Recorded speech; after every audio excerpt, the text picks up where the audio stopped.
have to believe in a world outside my own mind. I have to believe that my actions still have meaning, even if I can't remember them. I have to believe that when my eyes are closed, the world's still there. Do I believe the world's still there? Is it still out there? Yeah. We all need mirrors to remind ourselves who we are. I'm no different.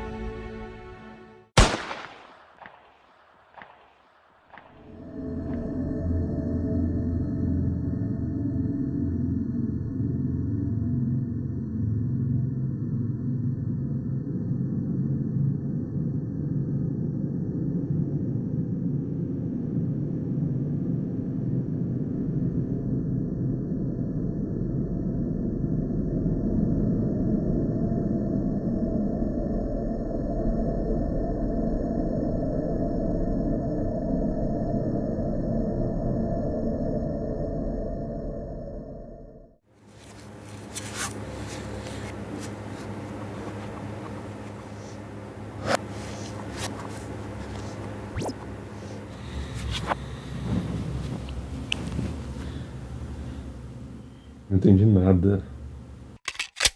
Apenas quando olhamos uma obra completa e depois de acessar informações extrafílmicas é que podemos compreendê-la mais profundamente, captar algum traço de sua totalidade.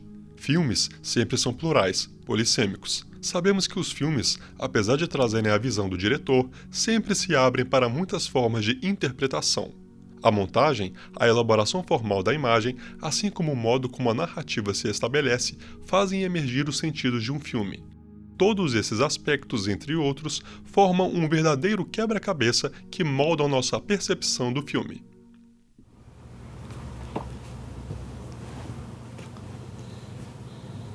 Caraca, mano. Que isso, velho? Que relíquia. Memento, filme de Christopher Nolan lançado em 2000, no Brasil foi traduzido como Amnésia. O filme acompanha Leonard Lenny Shelby, um ex-investigador de seguros que perdeu a capacidade de guardar memórias recentes graças a um acidente que sofreu na noite em que sua esposa foi brutalmente estuprada e morta. Capaz de se lembrar de tudo o que aconteceu até o ocorrido, Lenny parte em busca do assassino de sua esposa para vingar sua morte. No entanto, como esquece os fatos recentes, passa a utilizar uma série de métodos para ajudá-lo a não se esquecer dos fatos, especialmente desta investigação. Entre os métodos, Lenny tatua em seu próprio corpo as pistas que colhe, tira fotos polaroides de pessoas que cruzam o seu caminho, adicionando seus respectivos nomes e pequenas instruções para si mesmo sobre a percepção que ele tem delas. O filme absorve essa estrutura de memória em sua própria narrativa, criando complexos ciclos temporais entre lembrar e esquecer. O filme começa pelo final, com o assassinato de um homem cuja identidade inicialmente desconhecemos. Pouco depois, descobrimos que se trata de Ted, um policial que tem alguma relação com Lenny há algum tempo. Como inicialmente não temos muitas informações e nem repertório para entender o que está acontecendo, a experiência de assistir Amnésia é muito diferente de filmes com narrativas lineares mais tradicionais. O longa é dividido em duas linhas narrativas que apontam dois contextos temporais dispostas em conjuntos de cenas que são intercaladas ao longo da narrativa de forma fragmentada. Uma é colorida e acompanha a busca de Lenny pelo homem que matou a sua esposa. Outra é em preto e branco e segue uma conversa telefônica do protagonista com uma pessoa que não sabemos quem é, pois nessas cenas só vemos e ouvimos Leonard. Uma bem elaborada estratégia narrativa para criar um efeito semelhante ao problema de memória do protagonista, no próprio modo como o filme se estrutura, que sem seguir uma cronologia linear, conta ao misterioso ouvinte a história de um homem que era portador de uma condição que se equipara à dele. O que faz essa obra tão especial é a sua montagem. A sequência temporal se destaca porque cada cena em cores termina na qual a anterior começou, ou seja, os eventos aparecem em cronologia reversa. Assim, graças a essa montagem, o público precisa recriar com os fragmentos a história de Leonard, assim como ele próprio faz. Talvez seja essa a ideia do diretor, provocar o público a experimentar um pouco do estado de confusão em que Lenny se encontra. Ô, mano, esse aqui tá lembrando aquele filme do Nolan lá, ué, que usa Polaroid. Qual? O Amnésia. É bom? Eu nunca vi. É, a galera diz que é um dos melhores do Nolan. Uai, você tá de boa aí? Agora eu tô. Bora assistir então. Vai, bora, ué. Fechou.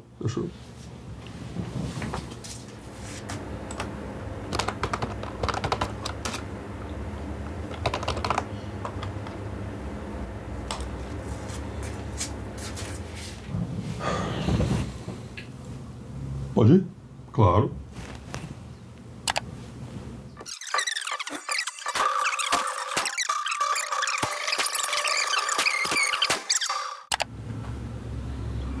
Você entendeu alguma coisa?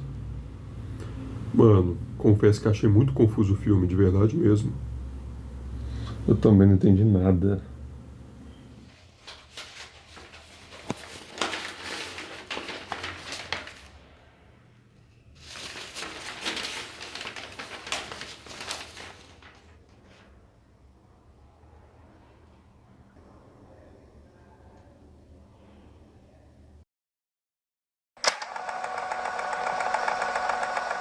Em sua carreira, Christopher Nolan ficou marcado como um diretor bem-sucedido que consegue fazer filmes com grande orçamento e que são verdadeiros sucessos de bilheteria, mas que ao mesmo tempo possuem algo inquietante, acionam uma certa assinatura, uma identidade própria.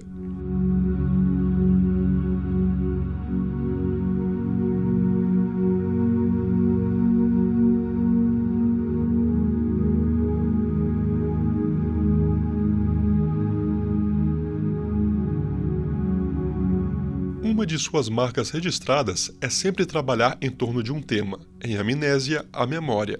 O filme foi baseado no conto Memento Mori, do irmão do diretor Jonathan Nolan, que trabalhou com ele em outras produções. Em alguns de seus filmes, é possível perceber uma certa semelhança de organização da narrativa. É costume do cineasta se apoiar em estruturas complexas, com linhas narrativas múltiplas, com tempos e espaços múltiplos.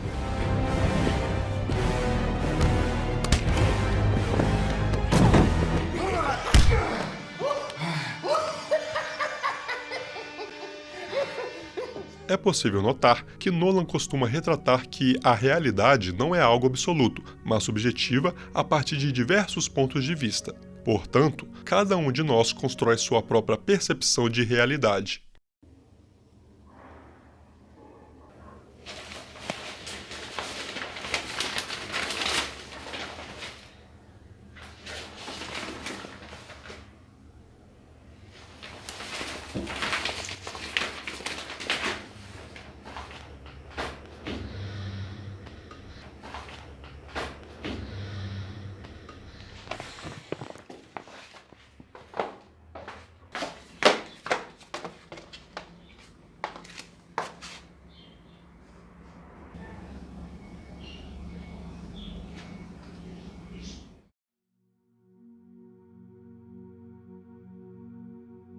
A montagem de Amnésia é o centro de sua articulação narrativa e visual. Sergei Eisenstein, realizador russo do contexto das vanguardas históricas, foi também um dos principais teóricos sobre a montagem. Em seu livro, A Forma do Filme, expõe que a montagem é mais do que apenas planos em sequência. Ela expressa algo e traz sentido, é algo criativo. Ao explorar os diferentes aspectos das formas de discurso, podemos levar o espectador a perceber e refletir sobre novas ideias e significados. As imagens, quando reunidas por meio da montagem, se juntam como partes de um quebra-cabeça e criam algo novo e complexo. A montagem faz de um filme uma obra de arte quando permite que o espectador se envolva em uma multiplicidade de sentidos. Com isso, podemos ver que a montagem não se relaciona a apenas aspectos técnicos, mas também aciona as potências de sentido da linguagem cinematográfica. Em Amnésia, essa geração de códigos cria discursos para além da história que está sendo contada. Os temas explorados, mesmo que em segundo plano, abrem portas para discussões e percepções mais complexas. Segundo Jacques Salmon, um dos mais importantes teóricos do cinema, a principal função da montagem é a narrativa. Para Almond, a montagem é, portanto, o que garante o encadeamento dos elementos da ação segundo uma relação que, globalmente, é uma relação de causalidade e ou temporalidade diegéticas. Trata-se sempre dessa perspectiva de fazer com que o drama seja mais bem parecido e compreendido com correção pelo espectador. A projeção de imagens cinematográficas causa uma impressão da realidade que está sendo representada. Quando assistimos a um filme, a compreensão das informações que percebemos é rasa em relação aos conteúdos que pensamos e entendemos. O agente transformador desse processo é o olhar. O nosso olhar não se limita apenas a receber informações do que estamos vendo, mas também envolve o modo como desenvolvemos o pensamento. Quando assistimos a filmes, além de percebermos as imagens, também as compreendemos pela montagem, o modo como as cenas são organizadas. Na relação entre as imagens, na passagem entre elas, produzimos os sentidos.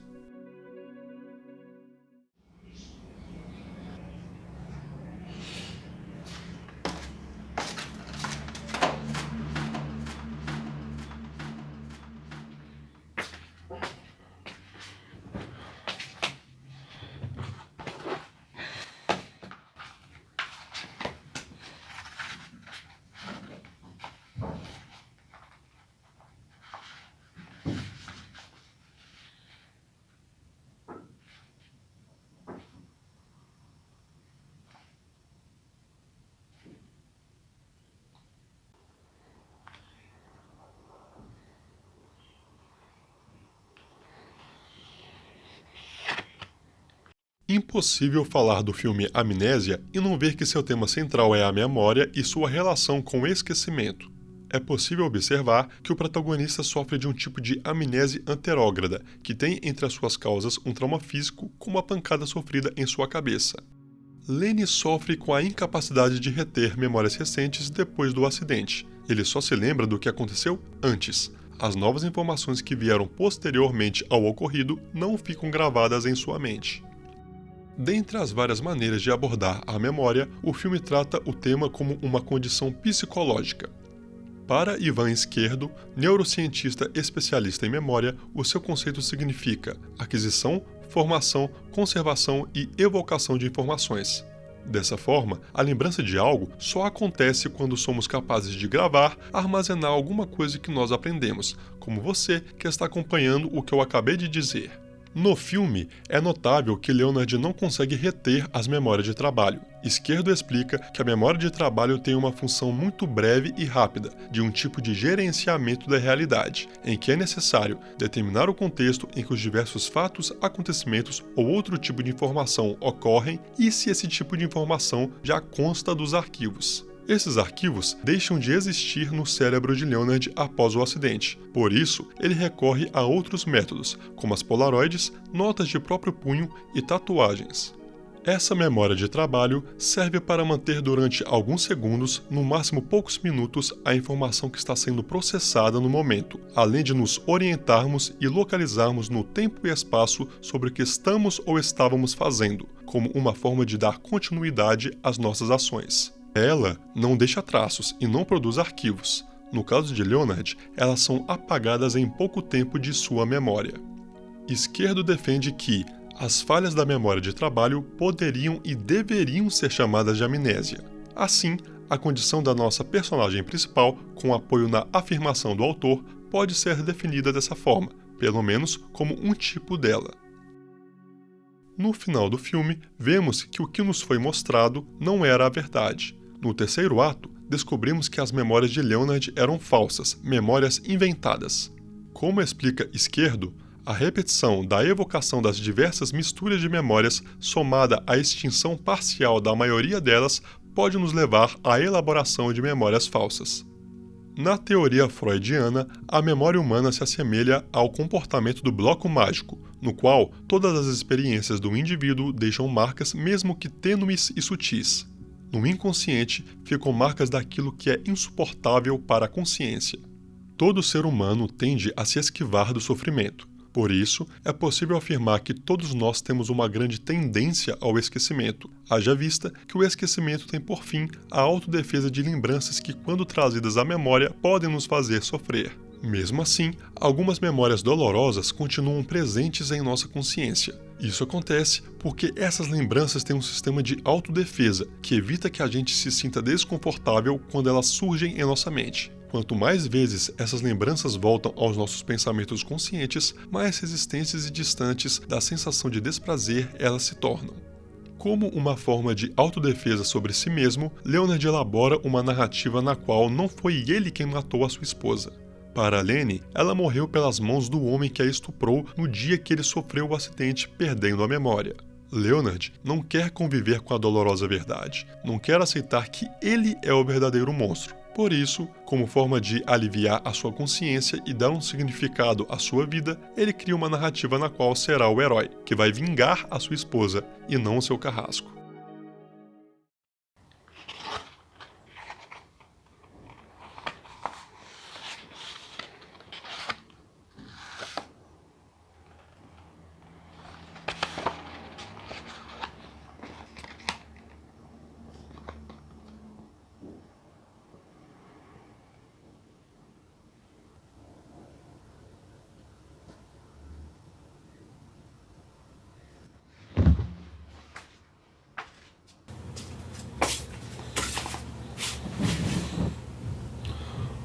Olha o que eu achei.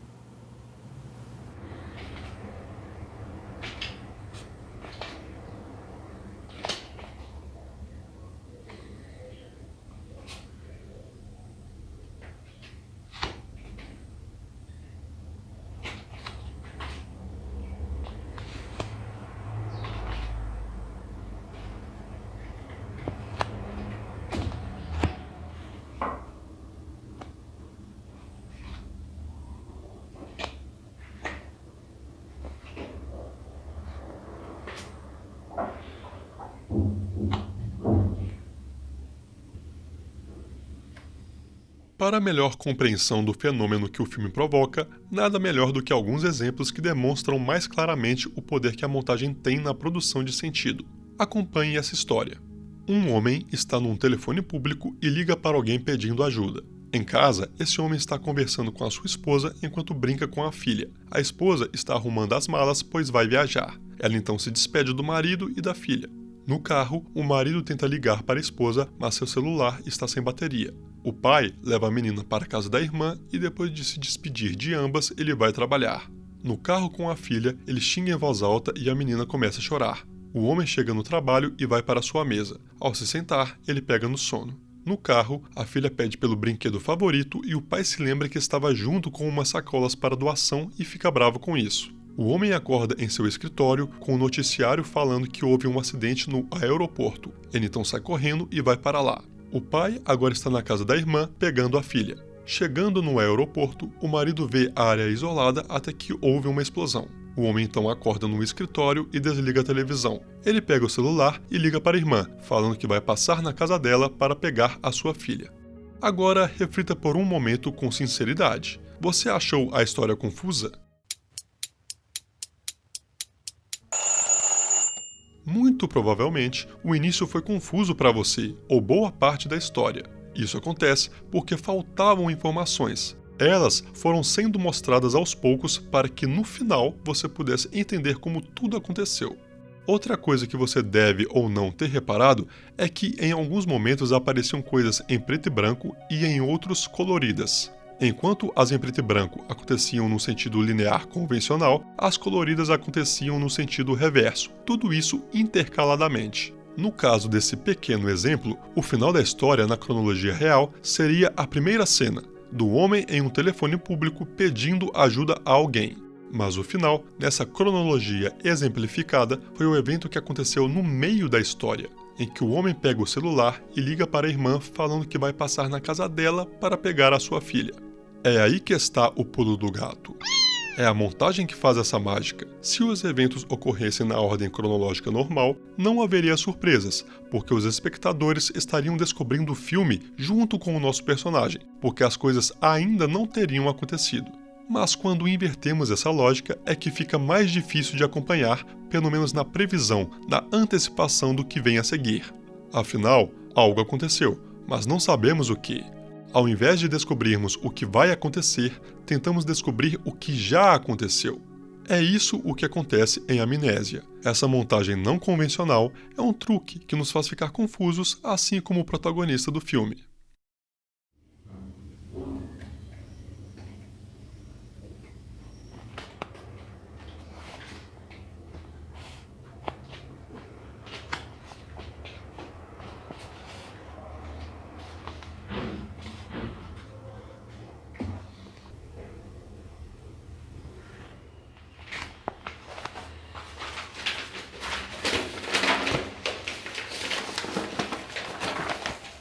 A montagem de Amnésia faz com que a história se torne mais interessante de acompanhar.